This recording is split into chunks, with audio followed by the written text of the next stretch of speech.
The US didn't move on Venezuela just for oil. China is the bigger strategic factor. Look at the map. South America isn't only farmland and crude. It's one of the world's richest mineral regions. Lithium, copper, nickel, rare earths. The lithium triangle, Bolivia, Chile, Argentina, holds nearly 70% of global lithium reserves. China has spent years building influence through mining, infrastructure, and long-term supply deals. China-South America trade now exceeds $300 billion. US trade is far lower. In Chile, over a third of trade is with China. In Brazil and Peru, it's close to 30%. Now zoom in. Peru is one of the world's top copper producers, critical for power grids, electric vehicles, and advanced weapons. Several major copper projects involve Chinese companies. Next to Peru sits Venezuela. Venezuela's importance isn't only oil, it's geography. It sits at the northern gateway to South America, near Caribbean shipping lanes and US strategic zones. Influence there shapes access deeper into the continent. But Beijing isn't stopping at mines. The Jewel, Peru's $3.5 billion Chancay port, 60% owned by COSCO. A megaport that can ship lithium and host Chinese warships under the cover of commerce. This is no longer just economics.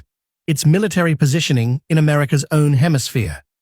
While China invested over $14 billion in South American lithium, US efforts remain scattered and slow. Beijing's strategy is simple. Mine the lithium, own the ports, weaponize the logistics, and this strategy goes beyond ports. In Neuquén, Argentina, China runs a space tracking station that even local lawmakers can't inspect.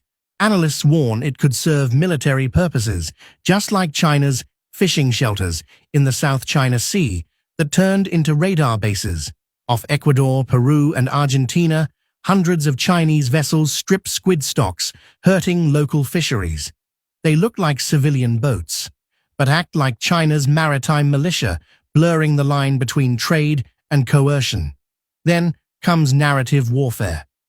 In 2023, Maduro unveiled a map claiming Guyana's oil-rich Essequibo as Venezuelan territory. It's the same logic as China's 9-dash line in Asia. Redraw borders on paper to make them feel real on the ground. And rare earths complete the picture. Rare earths don't make headlines. But without them, modern economies stop. These 17 metals power smartphones, electric vehicles, wind turbines, medical scanners, and advanced weapon systems. An F-35 fighter jet requires more than 900 pounds of rare earths, according to the US Department of Defense. Here's the imbalance. China controls around 70% of global rare earth mining and an even larger share of refining and magnet production, the stages that matter most.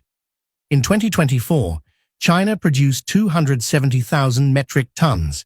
The United States produced 45,000 and still sends much of it to China for processing. Reserves widen the gap. China holds 44 million tons of economically viable reserves. The US has 1.9 million, about 4% of China's total. This power isn't theoretical. In 2010, China cut rare earth exports to Japan. In 2024, it restricted 7 rare earth elements and permanent magnets. As Deng Xiaoping once said, "The Middle East has oil.